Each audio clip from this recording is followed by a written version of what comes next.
Nung nakaraang araw, nag-all-time high ang ginto. So, umabot to ng 3.5 USD.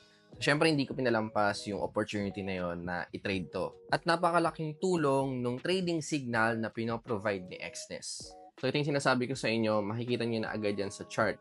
So, paano sineset up to using Exness? So, i-click nyo lang tong mata and then pwede na kayong pumili dito kung ano yung pwede nyong idagdag sa chart. At ito nga yung trading signals na nabanggit ko. At magpo-provide na agad yan ng support and resistance dito nga sa gold na tinitrade ko. At kung makikita nyo rin tong arrow up na yan, indication yan na ang possible movement ngayon ng XAU ay pataas. Idagdag ko na rin tong analytics. Kapag pinindot natin yan, meron pang another trading signals na pwedeng i-provide sa atin, katulad ng intraday, short term, and medium term. Sample, intraday. So, makikita natin dito yung mga support and resistance sa chart.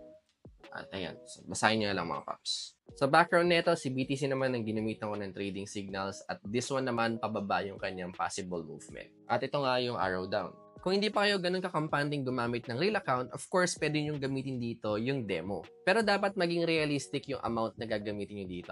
Katulad yan, gumagamit pa rin naman ako ng demo account and usually ang ginagamit ko is around 100 to 200 USD kasi sa real account ko, yun din yung ginagamit kong pang trade.